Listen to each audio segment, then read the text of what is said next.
are not comfortable with recording, please let us know.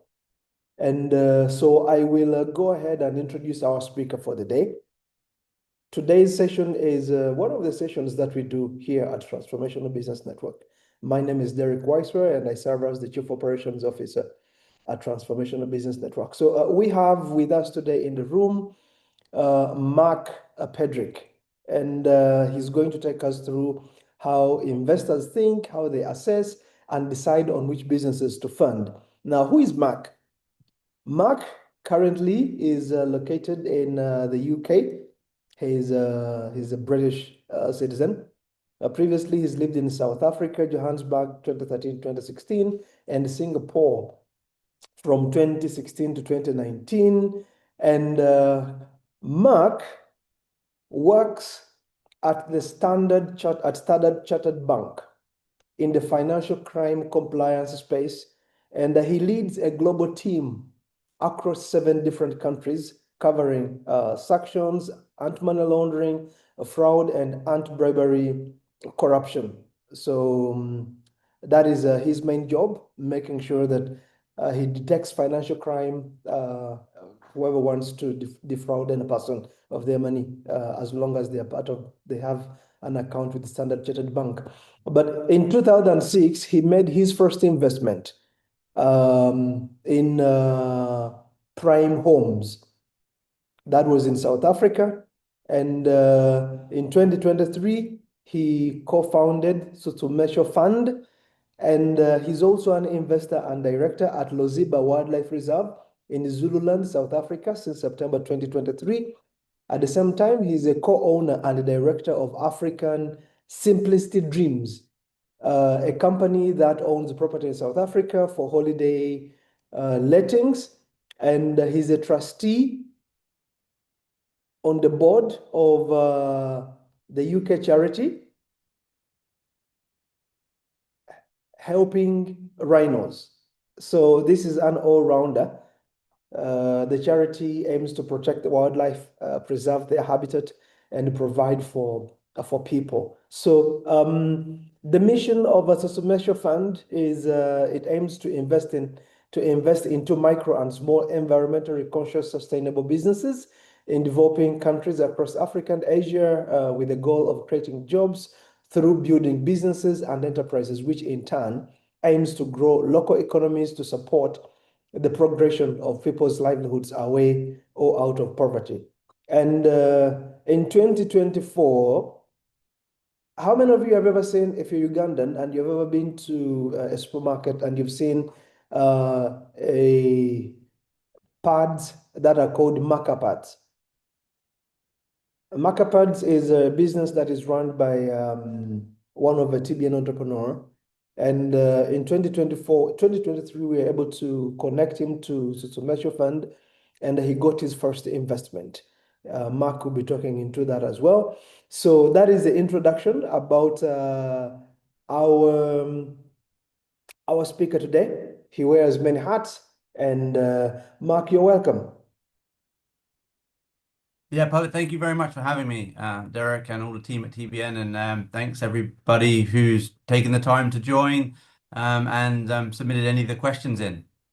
All right. So please, in the chat box, just let us know in this order, your name of your business, where you're logging in from, and if you have any question, feel free to ask. Put it in the chat box. We will be able to respond to the questions within the 50 minutes that we have left. Now, Mark, inside the investor's mind, understanding the investor's mindset, when you come across a business opportunity, what are the first 2 or 3 things that immediately catch your attention? Yeah, thanks, Derek. So I think most importantly, the things that catch my attention immediately are the entrepreneur generally. Obviously, I'm very interested in the entrepreneur, and I'm sure as we go through today, you'll see that come through. I'm sure that will reference in many of the answers. But I think the entrepreneur is really, really important to what they're trying to achieve. Yeah, how they're trying to achieve it. So as you touched on, Derek, in those brief slides, at Two Sumezzo Fund, we have a really clear objective of what we're trying to achieve within our fund.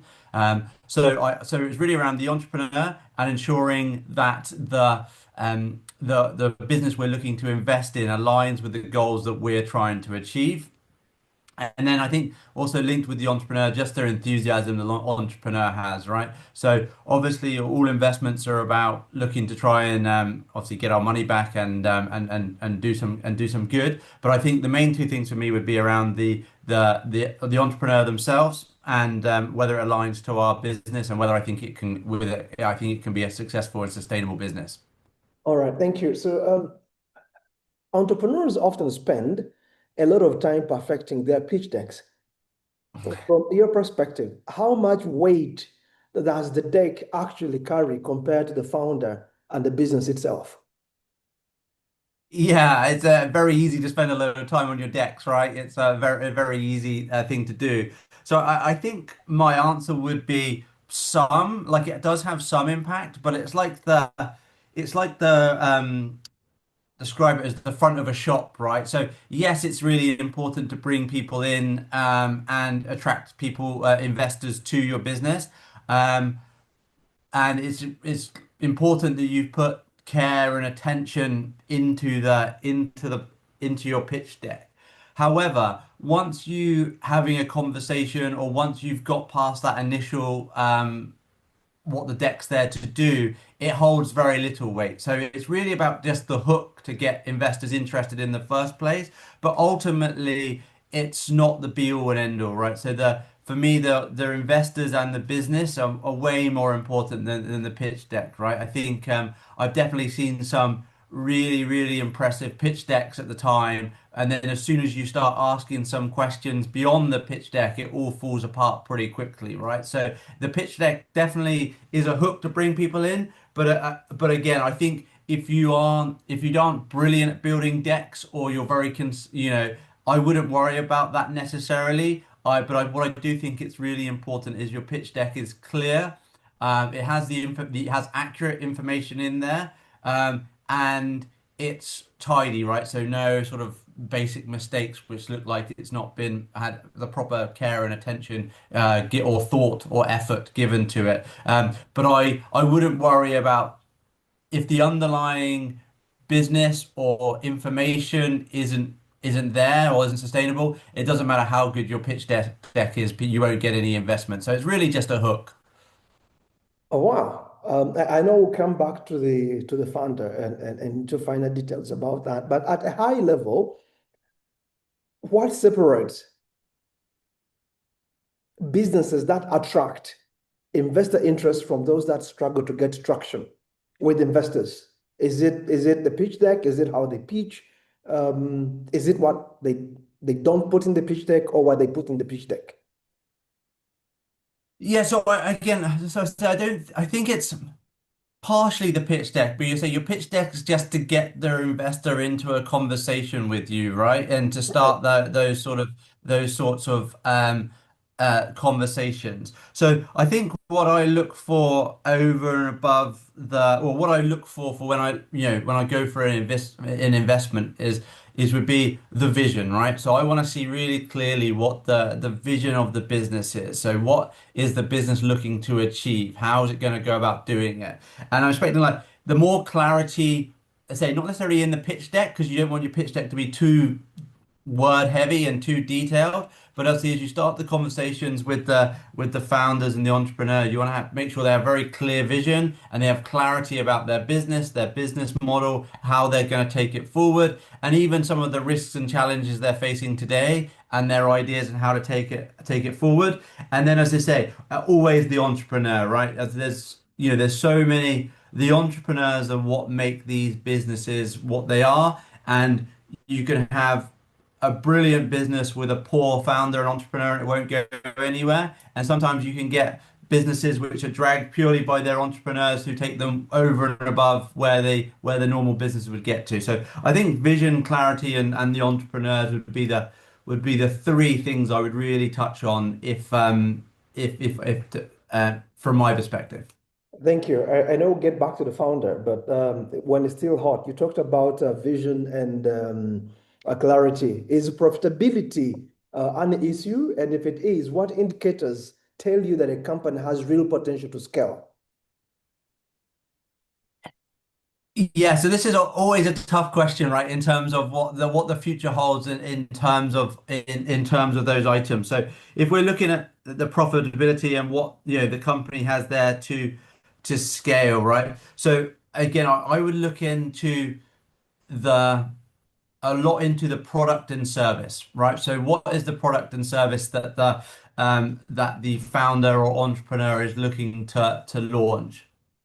And where do I see that sitting in the current either market conditions, the country conditions, um, and assess it against the risk, right? So there's we take our example, you take our investment in Macapads, for example, right? Right, right. The um, a product such as sanitary tap pads obviously has their ability to be sold all over the world in theory, right? So the pipeline to see how can become profitable and scalable is very easy.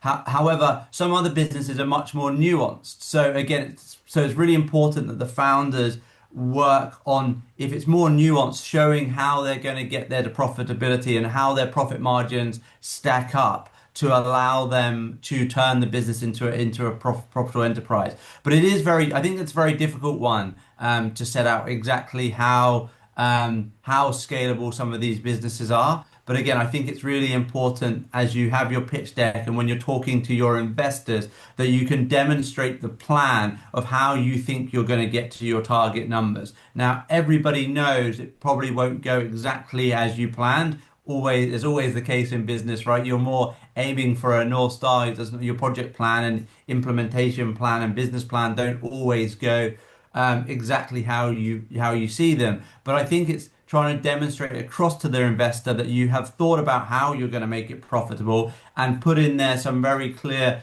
okay, this is our assumptions, and then let their investor ask the questions, challenge that research and your thought pattern, and that just all of that builds in to give you a flavor of whether you think it's really a sustainable business that can become profitable or continue to be profitable and scale.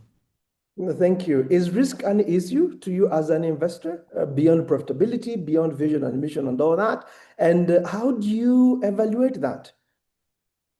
Yeah, so risk is always an issue, right? And I think it's really important for um, entrepreneurs to understand and think about that.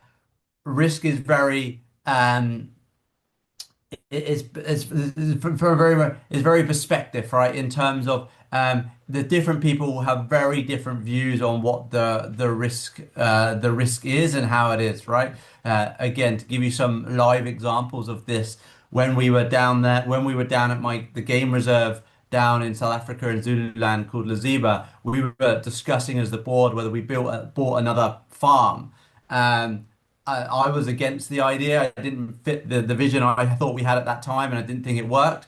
And one of the guys on the board said I was too risk adverse, right? Now, I assure you, when I speak to my financial advisor in the UK about buying investments in South Africa, for example, he doesn't think that's very risky. He thinks that's very risky, right? So it's all relative to the people you're talking to. So risk is always important, and I think it's really important to remember that every single investor will have a different cutoff point in terms of where they think their risk is. But similar to what we were discussing just now about the profitability, I think you have things like, from a risk perspective, country, like what country are we investing in? What's the current situation in that situation in that country at the moment? The industry, again, is it an industry that we think is going to progress further into the future? There's obviously everybody's pretty very aware that there's a very big opportunity of what AI is going to take over the moment. So that creates a risk. So assessing the risk for investors is absolutely critical, and there's no investment which is risk free. But again, from the entrepreneur's perspective, I think what's really important to try and demonstrate is that you understand your risks and you've got controls in place or mitigations in place, or maybe you don't, but you'll make sure you're really clear at what your risks are. So do you have a risk register with all of your risks that you think you have in your business in there, right? I mean, that's really helpful for our investor when we do our due diligence. If we come to you and say, look, this is the risk our businesses have currently, and this is the actions we're taking to try and mitigate those risks as best as possible. So that's really helpful from a business perspective when it comes to risk. But the entrepreneurs are always looking at risk. Oh, thank you.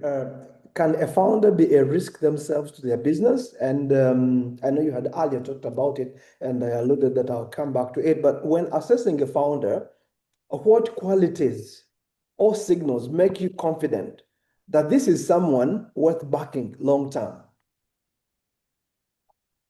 Maybe Yes. maybe you could bundle that together with just framing it in a different way. From your experience, how important is the founder compared to the business idea itself? And are there any red flags that make you cautious about moving forward with an entrepreneur? Yeah. So the founders are key. They're so important, right? The founders and the entrepreneurs are so key. And the reason why I say that again is because there's so many business examples out there. I'm thinking of at the top of my head, thinking of the big ones. You look at something like Netflix, for example. They started their business as a DVD sales business, right? Now look at them. They're the biggest one of the biggest streaming platforms in the world, right? So the reason why I say that is because the founders are so important. They are absolutely critical. So I would say they are equally as important as the business idea is itself. So to your original question there, can a founder be a risk? Absolutely, a founder can be a risk, right? But again, it's that acknowledging that. So and what I mean by that is all of us on this call will have strengths and weaknesses, and again, being clear of what your weaknesses are and potentially having a mitigating action for that. So, for example, let's say you're not great at their accountancy or numbers side of the business. That's fine if you have a really good accountant or you have a member of your team who's very, a CFO or someone working with you who's really good at that. That's absolutely fine.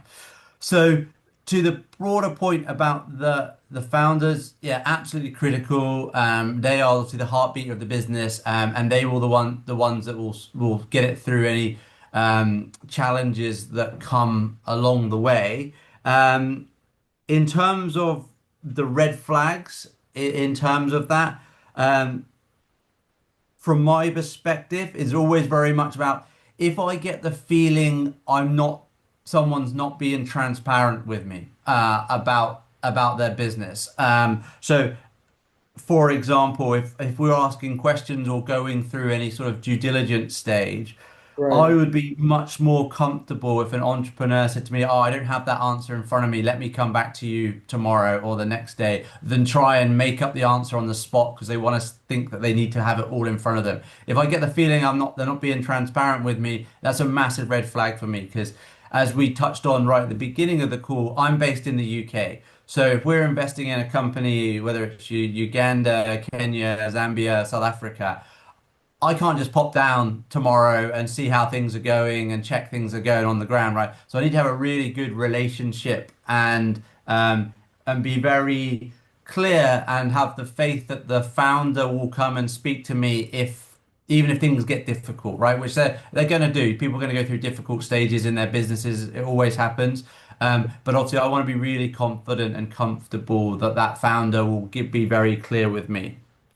Um, Also, red flags really overcomplicating the pitch deck or really overcomplicating the business. As I say, I think as investors, we may not fully understand your business and in terms of the real underlying product, we might not fully get that. Again, I think about if you look at Apple. I'm sure a lot of the investors in Apple don't know how the iPad works, right? But they know enough about the business side of it. So again, keeping the deck on point, not getting the deck over complicated.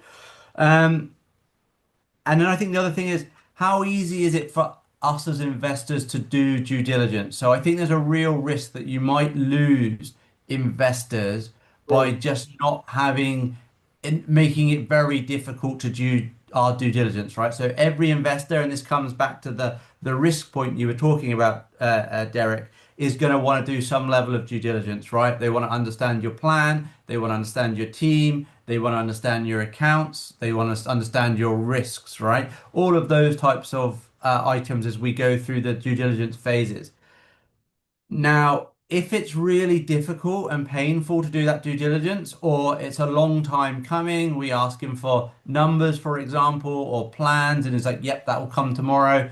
A week later, 2 weeks later, we haven't seen anything, or it seems rushed or unstructured. Again, all of those things give you the feeling that maybe the business one isn't ready for an investor at this stage, or two, it's being made up as we go along, or the investor's not really, sorry, the entrepreneur's not really bought in to the to running their business. Maybe they might be doing work on the side or something like that. And I think all of those things would sort of some of the key red flags that I look for when we're investing in businesses.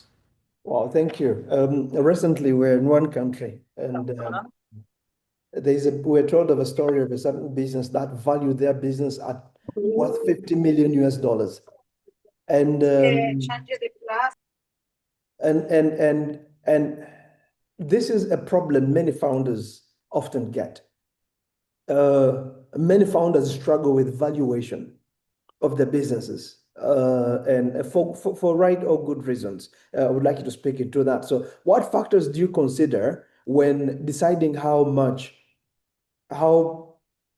how much a business is worth, and at what stage should entrepreneurs realistically start looking for external investment instead of continuing to bootstrap? Maybe you could look at those two questions first. Is evaluation. If a business comes to you and they believe their business is worth 20 million US dollars, and their ask is X amount of money, um, coming from the risks of the founder, is that a red flag? Is How do you guide them to evaluating their businesses correctly? But also, what do you think is the best time for them to come to you as an investor to ask for investment? Yeah, and then this is a super difficult question, right, in terms of how to evaluate the business, because I think it generally is really, really tough, right? Right, So as we touched on in the previous slides, obviously I've done quite a lot of property investment as well, right? right, Now, when it comes to property, obviously there's so many data points, right? You have a whole property market, you can research on all the other similar houses or flats or properties that are for sale at the same amount, and there's a right, whole load of market data around. So it's pretty easily you can start to realize whether that the value of the property or the asking price of the property is a good valuation or not, right? When it comes to businesses and particularly startup businesses, it's so much more difficult to get right. So what I think is really important in this, like you said, like you referenced as well, and like it comes down to risk as well, is if you're going to say your business is worth $20 million, for example, fine, right? But when I come and ask you the question and say, look, why do you think your business is worth $20 million? You're going to have a lot of good reasons to say why you think that, right? And the better you can tie it back to something. So, like all business plans, all financial forecasts, there's a level of estimation in there as well, because obviously we don't know the future for whatever reason. right. So you're as a founder or running a company, your job is to estimate what you think is going to happen in the future. So that's absolutely fine, and that comes as part of the valuation as well. So if you say it's worth 20 million, when I ask you why do you think that, you better have a lot, you've got to have your rationale in place. Now, if I think on the back of answering those questions that the 20 millions has been plucked out of the air, there's no real thinking towards it, or it's massively overvalued compared to where I assess it to be, then that's definitely a red flag, because then I'm already starting to think, well, actually, the founder probably doesn't understand the business, doesn't understand the market, doesn't understand the challenges, and that starts to question the whole sort of judgment of the founder or the entrepreneur. But what I would say is um whatever you believe that your company to be valued at, just have some rationale behind it to why you came up to that thought. Is there any other competitors or similar companies in the market or even outside the market, even in other countries, where you say, look, we're trying to build a model similar to this. This is where we think they pitch their business are. We think that we can do this. And the number's probably less important if it's roughly in the right ballpark rather than the rationale, because again, as investors, we're trying to assess, do we think the founder and entrepreneur have got a really good grip on their business, where they're taking it, and the valuation's a really good insight into that. So then when it comes to when's the right time to look for investment. And again, Derek, I would say you've lumped a couple of the really difficult questions together here, right, to give really clear answers to. And again, I would say this would be another one where I'd say there's no right or wrong answer. So, but there's pros but there's different effects that are going to come from that, right? Right. So what I mean by that is, look, if you need the funds, right? So certain businesses need funds up front, right? They can't really operate without them at all, without investment up front at all. Mhm. That's fine. Like if you need their investment to get your company going, then you need their investment. That's just where you are, right? And again, using the Laziba as an example, when we needed to buy the first farm to start building the game reserve, we needed to buy the farm. You can't have a game reserve without any land, right? Right. So there's no choice. We had to get people in, investors in straight away to buy that land. Um, in other businesses, you can, as you say, bootstrap it and get it going and get it started up and then get your investment in. Now, and this links back to risk in a big way, Right. because if you're asking an investor to come in and your business isn't yet launched, you haven't made any sales, or and it's really early stages, the the investor's going to ask for a bigger stake in equity, or they're going to ask for bigger interest returns because they're taking a bigger risk. So if they do decide to invest, what you're going to have to give up is the entrepreneur or founder, maybe a bigger percentage of your business, or you're going to have to pay higher interest rates. And that might be not straight away, but it might be deferred for a year or two, so they allow the business to get going. But because of the risk their investors taking, because they won't have the sales or any demonstration that the business is running, they're going to ask for a bigger stake, one way or another, to offset the risk that they're going to be carrying. So flip that to the other side. If you can, through your own funding, or or through let's say bootstrapping, you can get the business going a little bit, demonstrate sales, demonstrate that the business is working, demonstrate you're leading with it. It becomes a much it lowers the risk quite dramatically for their investor, because we're looking at a product or a service or a business which is working, it's live. We can see the teams working, or we can see the sales are being made, and they might not be where you want them to be immediately, but we can see that working. And then you're okay, cool. This is a lot. The risk is a lot lower in this instance rather than something that's brand new. So I think to that question, there's not a right or wrong answer. Right. It's just the entrepreneurs and the founders need to be clear that it probably will be harder at the beginning, and without having your business going, if you ask really early, and it might come at a wider cost to you. So again, it all depends on your business and your business model and the design. But I would say they're the pros and cons for when you ask for your investment or when you go out for investment. Yeah, thank you. As a matter of fact, the most funny thing that we discovered for that business that was valuing itself at 50 million US dollars and was asking for investment is when we asked them, okay, if you are valued at 50 million US dollars, how big, what is the value of the industry that you're operating in? Surprisingly, the value of the industry that was in operating in was not even 50 million US dollars. And so we asked them, so you are bigger than the market that you're playing in. Yeah. That's red flag number one. And Yes. Yes. red flag number two is okay, so what's your market share? And let us look at your annual revenue. How much did you turn over in the last 1, 2, 3, 4 years?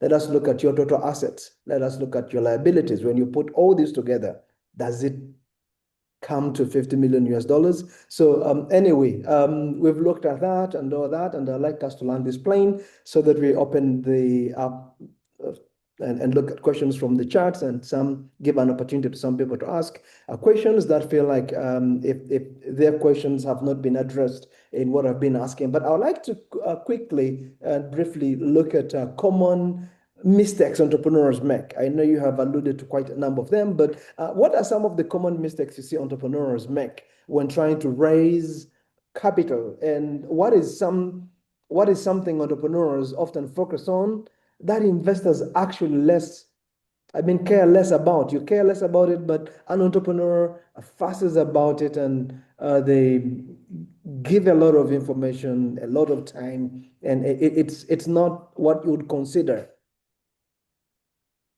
Where, Yeah. where do you think the entrepreneur should be focusing their time when looking for an investor like you? And what mistakes should they avoid? Yeah. So for example, one of the things I think entrepreneurs miss a lot of the time is they don't research their investor they're about to talk to. Right? So, so I think that's a real easy cheat, sort of like a cheat code you can do is research the investor you're going to speak to. So, for Mhm. example, if you're going to come and speak to myself or my girlfriend who was in the pictures earlier, and obviously, if you've done some research in terms of what we're looking to achieve through our Tusametsu fund, right? You'll know we're very interested in the environment. We're really helping, move people away from poverty and those types of things, right? So if you come and speak to us about investment and you've tailored your pitch deck or the conversation and you want to get us on board, right? Demonstrating to us early on in the conversation or a pitch about how it can benefit local communities or it can benefit their environment, you're automatically going to get our attention straight away, right? And then we're going to go, as you say, it's about the hook to get people in first of all, and then Right. take it forward from there. So I think there's always I think a lot of people, you're focused so much on your business, which is so understandable, right? You run it every day, you love it, you're trying to get it better. So you're focused very insular, making sure you know all the details going in. You want to be really clear with your pitch and you understand your product or your service really well. And then you forget to look at, oh, who am I actually going to be speaking to? What are they interested in, right? So I think that's a really easy thing to do, which I think sometimes gets missed. Just look up who you're going to be speaking to. And again, you'll see this, and I don't know how if this is across Africa so much, but in the UK we have the Dragon's Den, the US have I think it's called the Shark Tank, right? And you'll find a lot is where an entrepreneur pitches to four or five investors, and a lot of the time the entrepreneurs will go in and they'll know which investors they want before they go in there. So they've tailored their pitch to the investors they want straight away, right? So there's certain things that I think entrepreneurs can do ahead of the meeting or find out who they're potentially pitching to if they can. I think that's such a good opportunity because you can cook them in if you know what people are interested in and passionate about. And as you would have seen in my bio earlier, whether it's the charity, whether it's the investments we've made, they're generally focused on. There's a lot of focus on their environment and creating jobs for people up and away from poverty. So if you started the conversation with me and my girlfriend about Intuitive Fund about that, we're probably going to be listening straight away from the beginning. Um, Second thing, and again, it ties back to the the entrepreneur. Naturally, you're just going to be all over your business all of the time, right? You're going to be so in the weeds. But obviously, we may not understand the details of the exact idea of the product or the service, and we might never get it right. And again, the iPad's a great example, right? I mean, as an investor, if you invested in Apple, you're not trying to find out the technicalities of the motherboard inside an iPad, right? It's not really of interest to you. But obviously, for the entrepreneur, in that instance, Steve Jobs, I'm sure he's so passionate about how he's built that tool to be amazing, right? But for us, we want to understand, okay, what's the vision? What's the what's the objectives of the business? How's the finances running? How are you going to ramp it up, right? So it's actually removing yourself from the day to day of the product, which happens very easily in small businesses because you're running a lot of it as well. But to step away from that and get the pitch deck at the right level for investors, not necessarily about the finer details of your business. And then I think, as we spoke about earlier on, it's transparency and the how easy it is to do due diligence. If those two things are difficult, it's again, I think they're really easy wins to give on their investors comfort that you understand your business, you're on top of it, you're aware of the risks, and it's just a well-managed enterprise. I think if you can't demonstrate that, it's always very difficult to for people to invest. All right, thank you. I'm going to open up questions in the chat box. I'm going to read what is in the chat box so that you're able to respond to that. But before we get to that, maybe we can look at that then. The other question, I'll ask it lastly. Helen says she would like to know what to prepare when approaching an investor. Helen, do you feel like Mark has answered that question? Just give a thumbs up, or I can see your video is on. Do you feel that question has been answered? Good, thank you. We have Stephen. He was introducing himself. Huh. Here we go. Okay, Caroline Jerry has a question for you. She's asking, what are the key elements slash pillars that investors look out for when looking for a business to invest in? Caroline, do you feel like Mark has answered that question, or do you feel like he's not, and you need him to respond to it again?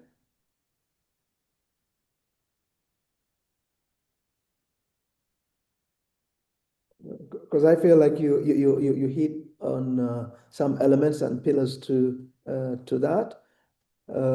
We There's a question from someone called KK. What is your view in the potential for investing in a green economy and renewables, including circular economy?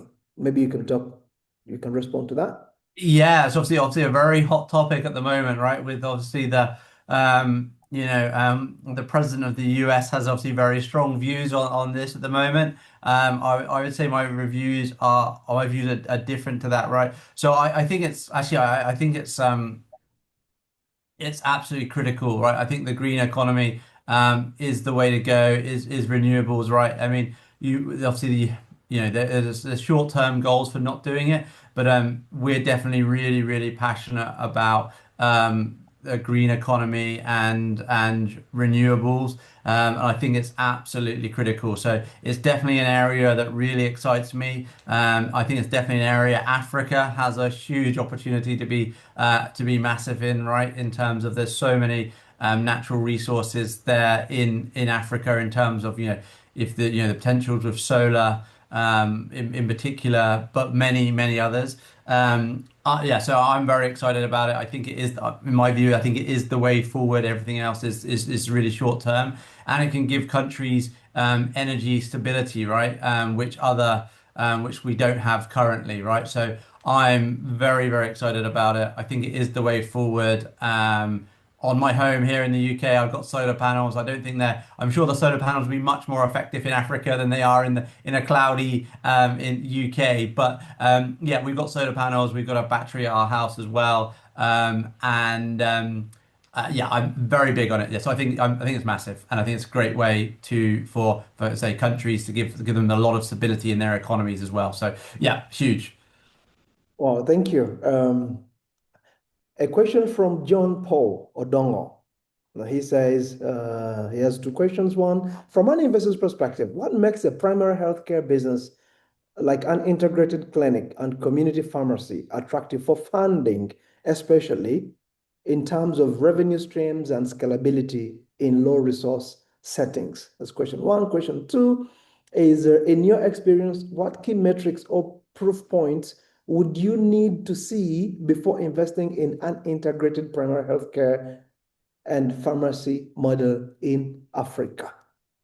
Yeah, so obviously they're very obviously quite detailed questions about healthcare. So I'm not necessarily an expert in that field, right? But what I would say in that is an interesting point, which I probably haven't touched on so far today as well, is the particularly so again, and this comes back to knowing your investors, right? Yeah.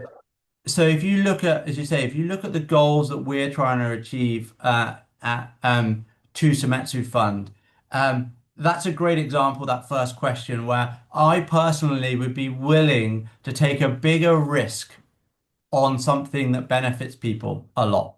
So that's an interesting thing. So that's not a straightforward. So again, if you went to your standard, bog standard investor who just was looking at the income and returns and those types of things, um, they might look at that and say, well, as you say, low scalability might be a challenge, those types of things, right? But there is, and obviously TBN are great at this, obviously really looking at the impact of that, of what businesses can do. So I personally would be willing to take a bigger risk in my investments if I thought it was a genuine benefit for people or their environment. So I think that's an interesting point, just as a broader point. More to the question itself in terms of attractive funding. So again, I think you just got to you'd have to again demonstrate how that. So if you were pitching that to me, I'd want to see how we could build that into sustainable business, right? So again, what sort of how big's the community? What's the outlay? Again, so for example, building a doctor's surgery in a village with 10 people in it's probably not the way to go, right? So I'd want to understand, okay, who would be in our catchment area for that clinic? How could we, what funding streams are is it available to support that clinic? So what I mean is, does the government support? Do you could the government support it? Is there NGOs that support it, or is it going to be just through the individuals in the area who would support that? Again, I think, and I think this is really important. Obviously, I do sit on the board of a charity, but I think that, I do think the goal is, it's got to make these enterprises a success, and that's how we bring people out of poverty and move economies forward. So obviously, I wouldn't want it to become a charity in this instance. So the question would be, okay, can people afford the healthcare? Is there other ways we can make that profitable? So I think they would be some of the things I would look into if I was going to invest in something like that. I wouldn't say it's like a no, but I just would want to understand more about some of those key points. And then the second point there, always the main sort of things, right? So I think that whether it's healthcare, whether it's a game reserve, whether it's a company like Macapads, whatever it is, investors want to know primarily when do I get my money back, right? That's obviously the first question. One, and how do I get my money back? So, and that's a very crude way of putting it, but so I think we'd really be looking at whatever the business is. Okay, cool. So again, when do you think you'll be able to break even as a company, or when do you think you'll be able to scale your business? What are the challenges you overcome? So the key metrics remain the same. What's the risk there? What risk are we running? What's the founder? What's the entrepreneur like? So they're all the key things that I'd be looking for, regardless what the business was. Wow, thank you. Maingi has a question here that does the internal and microenvironment that data apply for instances where the industry is not particularly regulated and therefore lacks sufficient data? For example, preventive healthcare. Um, So, and again, this semi ties back to the conversation we're talking about evaluation, right? So, but the real question I think the question we're really asking there is, how do we make assessments when the data is limited, right? And I think hopefully that sort of answers your question. So I think you can only go on what's available, right? And then your best assumptions and estimates in where it can be taken to. And then I think you would say when you get asked those questions, which you will inevitably ask, you have some good rationale and can defend that position, right? So, and as I say, you might have to look further afield to get the right data, right? So again, if you're sat in one country that doesn't do it particularly well, there might be other countries that have been down that journey before, and you can use them as a baseline. It doesn't mean it's necessarily going to go exactly the same way. However, there is obviously an opportunity for there is there's you at least you can say this is how we baseline this and this is how we think it's going to go based on other markets. And if you say, look, we've got this data from country X or country Y and we've built it from there, their investors will understand that. Wow, thank you. This is a little dicey, coming in hot from Daniel. He runs Max Equipment and Industrial Services, sourcing and supply of equipment, calibration and testing services. He says, your bio says you are an impact investor. What is your definition of impact? And does that mean you don't invest in businesses that might not ideally be described as impact projects? Yeah, I mean, what a brilliant question, right? So thank you, yeah, thanks, Daniel. So in terms of ours, and as I say, we very much put it down as the impact on being supporting obviously people away from poverty and creating through job creation and their environmental needs. So that's how we view impact, right? But I wouldn't say that's not going to be everybody's, and I think that comes back to the point I was making about knowing your investor, right? So other people will have a different view of what their impact they want to get through their investments, right? So for us, it probably means if it didn't tick that one of those, at least one of those two boxes, if not both, it probably isn't the business for us to invest in through the two Sumetsu fund, right? But I don't think that means that your business is bad. It doesn't mean the business won't be successful. It just doesn't mean it's for us. And that's why I think it's so important where if you can to understand who you're pitching to and that because you might pitch your business to somebody who's completely uninterested, but your pitch deck and the way you pitched it might be perfect for the next investor. So Right. I think that's really important to know as well as that, just like investors looking at businesses, we've got a wide, lots of options and we'll say which one works best for us. It doesn't mean the other ones aren't good businesses, aren't going to be profitable, aren't going to be successful. And it's vice versa as well. So it's really making sure you've got a partnership, right? And again, you see if you look at they say Shark Tank in the US or Dragon's Den in the UK, their investors sometimes pull out and go, yeah, this is a brilliant business, but it's just not for me. Either they're not interested, they just don't find it interesting, they don't find it exciting, they don't think they can add value, all reasons why people might not invest. So for us, if it didn't tick those boxes, we probably wouldn't invest. But again, I don't think that necessarily means um it's a bad business by any means. Thank you. I think here it's the principle. Mark is like trying to put out a point to all of us that him not investing in your business does not mean your business does not cut it. It does. What is underscoring is understand who you are pitching to. It's very, very important. That's the principle. There are different investors out there. And what he's saying is these are the basics. This is the foundation. This is the gate that gets you into the space where the investor is. Understand who you're investing to. These are the bottom lines. These are the things that you must have before you even knock on the door of any investor. So Max Logistics is not lost on you. There are people that will invest in your business, and it's just looking a little bit, but this is the principle that you should follow. Grace says, what is the highest percentage in equity that an entrepreneur should give to an investor? Again, I don't think there's a one answer to that. I mean, it's a really difficult one. It depends where your business is. It depends what stage it is. It depends who your investor is. In a startup phase, I wouldn't if it was me starting up a business, and again, and you're in the early years and you're building it up.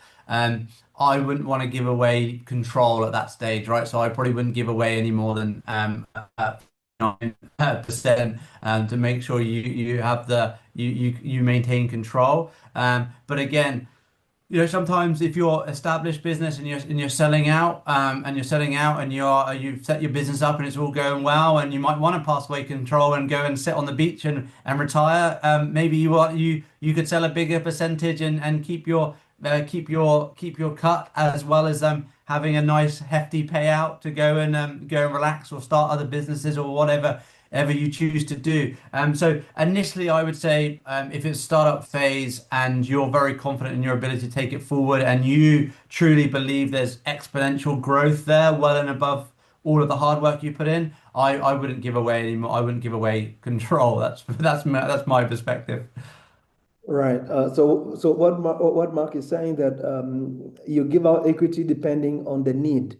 Do you want exit, like you're saying, you want to be bought out and retire from running a business, or do you want to still have control as the business grows? John Mock Factory says, very insightful. My question is, if there is any investors willing to invest in manufacturing construction materials. Simple question. Well, simple answer would be yes. Yeah, tons. I'm sure there's absolutely loads. As you say, potentially, say again, maybe it's not something we would invest in because it might not line up to what we wanted to do. I mean, there'll be loads of people. Again, obviously, a lot of, as you say, there's a full spectrum of um, investments, right? So you get their investors who just want a return. So if your business gives them a return, they'll invest in whatever. There'll be people who are probably very, very interested in manufacturing and obviously concrete solutions. I'm sure people who've worked in that industry will be very useful entrepreneurs, sorry, investors that understand your business. I'm sure they'd be very keen. Myself as a banker, I probably don't have much knowledge in that, and I'd say it probably doesn't line with our objectives. But I would 100% say there'd be people who'd be willing to invest in nearly any business, any legal business. There'd be people who would be willing to invest if the business model and the entrepreneurs and founders stand up and meet their requirements. So yeah, I think all businesses are investable. All right, thank you. Now, we have 3 minutes to go to the top of the hour. Two things. One, we can either have a hard stop and close it out there, or we request for an extension of maybe 10 minutes so that we can open the group up for questions, some people to unmute and ask questions. If you are okay with us extending for 10 minutes, just put a thumbs up. And if not, then we'll have to stop at top of the hour. All right, so okay, I can see consensus that we can extend for 10 minutes. Thank you. And we just have two more questions in the chat box, and then I will open it up to people to speak. And question one, I will read all the questions, you respond to them. And then after that, if anyone wants to speak, they will put their hand up and I'll pick them. So Irene has a question. What attracts an investor to a newly established business, for example, a private school with low population of maybe 40 learners, and it's not yet registered? Yeah, so I mean, I think if you look at impact investing, I think people would be, I mean, obviously, I'm presuming that means there's 40 learners who'd be in school who wouldn't be in school without the business. So from an impact perspective, or a better level of education, put it that way. So from an impact perspective, there's obviously I mean, obviously there's a great opportunity there to make a real difference for learners. The challenge would be is it sustainable, right? That would be that, and again, it comes back to the point we made just now about does it just become a charity, right? And then that's probably not. We're probably looking in the wrong field here. It's maybe more down the charitable section. So again, but like I touched on before, if it's not registered, there's no learners there, and we're not sure of the sustainability of the funds that would come in. The question is, you're probably going to get lose quite a lot of your equity potentially, or their investors going to ask for quite a high percentage because obviously that naturally becomes quite a high risk business. But play that forward a little bit. For example, if it is registered, you've got 40 learners in there, and whether it's again how the funding's coming in. I'm not sure how that would work exactly. But if you had that played that forward a year and you'd got that in those individuals in, that investment becomes a lot less risky, right? So I think that's a really good example of what we were talking about earlier in terms of the risk. Can you bootstrap that to get that up and running before the investor comes on board, and then you might get better terms for your investment. Perfect. Do you invest in restaurant franchise because it's a cash flow investment and accommodations like B&B ecosystem for a restaurant business? That's another question from Um, I haven't done so far. Again, I would never say never. right. Yeah, but I haven't had any sort of restaurant or food outlays at this stage. Right. Well, maybe to say, Java has been sold and invested in by many investors and the like. So the answer is, Lucy, yes, there are investors out there that are looking to invest in restaurant franchisee, and you just have to look, do some research, and they're there. And a B&B ecosystem, maybe they're there too. So yes, that market exists. That I think, I'm ecosystem. saying, again, I think for everybody on the call, and Derek hasn't asked me to say this, but I definitely think it's true. Obviously, being linked with TBN really helps, right? So obviously that can connect you to investors, and it can really help you get investors. And Yeah. from their investors' perspective, it gives credibility, right? So what I mean by that is when I have worked with Derek in the past and TBN, it's great that I know that the entrepreneurs have been through the TBN programs. That gives me a lot of comfort in terms of their base level. And also it makes again things like the due diligence much easier for me because obviously I know that the entrepreneurs and the businesses are known by TBN as well, and that gives me a lot of comfort. Again, because I can't just pop into Uganda or Zambia to come and have a look at if it's a restaurant. If I was going to invest in a restaurant in the UK, probably the first thing I would do is go and eat at the restaurant, right? See what I thought of it. Unfortunately, I don't have that option. However much I would love to come down to Uganda and Zambia all the time, or Kenya or wherever it might be, I don't have that option. So again, those sorts of things through TBN is great for building credibility and linking you with the right investors as well, right? So when we start engaging with TBN, we tell them what we're interested in investing in. Yeah. Thank you. Thank you for that. We have Anand asking what form of investments are available at debt, equity, or both? Uh, Yeah, both hybrid. Yeah, all's on the table, right? I think it's all up for negotiation. I think it depends on the position they're investors in, how much they have to invest, but also what works for your business as well. I think all options are on the table for that, all up for negotiation, and depending where the business is, depending where the investor is. thank you. So Caroline has a rejoinder. Which is the ideal type of funding for business looking to scale? Is it grants, equity, debt, and which ones do you offer? Same as same as above. All of them are possibilities. Grants, not. I obviously probably wouldn't give a grant as such. Um, but again, I think it's all about negotiation, where the business is, where we are. I don't think there's a perfect one. There's not this is the way to go. It's not that simple. So it all depends on where you are in your business, where the journey is, what your funding needs are, and where their investor is as well. So again, all options are on the table. And again, I think you can, as entrepreneurs, I think you can go in there and say, this is what we want to do, and this is why, and this is how it's going to work. And again, I think as I've spoken about before, that gives a really good level of clarity about you're on top of your business plan, you know how it's going to work. So I wouldn't be afraid to go in there and go, this is what we're looking to do. This is the offer we're wanting to give investors, and this is why, and this is how it's going to play out. I think that's really good foresight and vision. You're going to get questioned. They're going to ask you why do you think that's the right approach? How do you protect against, the risks and those types of things? But if you have good answers for them, there's absolutely no reason why all of those options aren't available. Perfect. Thank you. Now, anyone who feels like, you know what, I just want to speak, just put your hand up. You have 30 seconds to ask a question in the interest of time. As we get people to put their hands up, one question from Steven. He says, are there investors in regenerative poultry farming space? Yeah, but again, yeah, there will be. 100% there will be. It'll be the right business for someone to invest in for sure. All right, thank you. Okay, any other questions that anyone who wants to put their hand up, and I'll give you a chance to unmute and ask your question if you feel it's not been addressed.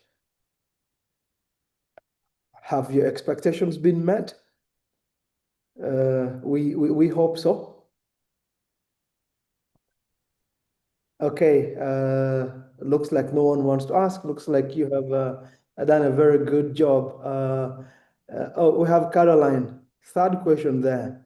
Please speak. Okay, hi. Thank you so much for this session. You But are just wanted to know for the people like in export, I'm in export and I'm scaling and I'm looking for like for global gap and all compliances. Is that there are investors in that category also? Sorry, the line's a little bit broken there. So you're obviously am I right in saying you're in exports and you're looking into the compliance side of things? Is that what you're saying? Yes, like in terms of the certification for global gap, Euro, all these licenses that you need to export. Uh-huh. Yeah. So are there investors in that category also? Well, I think so if I understand that correctly, getting those compliance certificates or requirements met, right, would all be part of your original business. So it, if I understand this correctly, I think that is actually helping you de-risk your business, right? So what I would say is if you went to an investor and you're an exporter and you have those compliance issues or those compliance points addressed, right? Meaning that you can export into Europe, can export into wherever country or area it might be. Again, I would say that's probably one of the things that would come up in the due diligence questions, and one of the things to put your business in a stronger position for or make you more investable, right? Because you've already opened up those channels. all right. Thank you. So, Mark, one last question for you before we land this plane in the next 3 minutes, tops.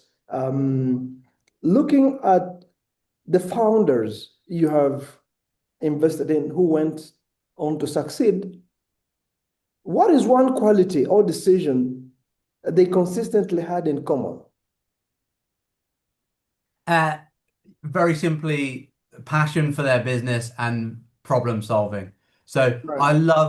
I love talking to uh, founders who I just know love their business. They love it. They're going to make it a success, whether I'm with them or not. They're so passionate about getting it right. They're gonna do it regardless, right? And I love that passion because obviously what you're putting your hard-earned money and faith into somebody, right? And you want them to be really bought in, especially if it aligns with the objectives that we're trying to achieve in our business and through our investments, right? So I love the passion of investors when they're just so enthusiastic about their business, and I love seeing that. It gives me a lot of comfort. And second of all, problem solving. Like we all know, business in your business, you're gonna, however good your business plan is, something's gonna happen, right? And it's gonna be difficult, right? And to be able to resolve and keep moving forward and solve those problems. So those are the two things: their passion and enthusiasm for the business, and their ability to solve problems when they inevitably come up. Wow, thank you. Two last questions and we'll be done. John Murray says, do you invest in agribusiness? And what do you mean by green energy, circular, and sometimes ecological farming? The other question is still around agriculture. From Dennis, he says, good morning. Is there opportunity in funding business that are dealing in organic agriculture inputs such as fertilizers and pesticides? After that, and we'll call it a day. So, Joy, to your question, I haven't done so far, but I've looked at those businesses. So, Again, so I wouldn't be against investing in those companies at all. So I would invest in an agriculture business.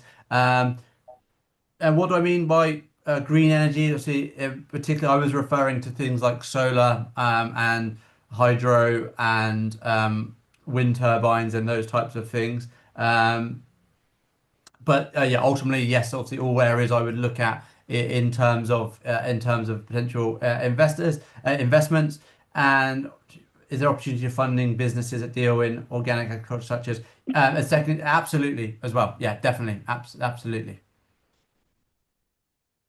Thank you. Thank you. So we would like to close it out. And we want to say thank you for turning up to our very first webinar of the year. This is the first of many that are to come. And if you have any more questions that you feel like you need further help from us, if you are not a TBN entrepreneur, maybe you are invited by someone and they sent a link. My colleague is putting the email address in the chat box. It's called programs@tbnetworkafrica.org. Just write us an email and tell us I attended the Inside the Investor's Mind webinar and I was very interested in the conversation, and I would like you to help me in one way or the other. We will be able to respond to you. So my colleague will be putting that email address in the chat box. It's programs@tbnetworkafrica.org. So thank you very much, Mark. Thank you to the 47 entrepreneurs. At one point, we were a high of 55, 56. And thank you so much for showing up. Mark, any last remarks? No, thank you very much for having me. Really enjoyed the session. Hopefully it was useful for everybody, and obviously hopefully I see some of your businesses in the future. Right. And thank you so much. It's been a pleasure. It's been an honor. Have a good Easter weekend ahead. Thank you. Thank you very Bye. much. Cheers, Bye. guys. Cheers. Bye.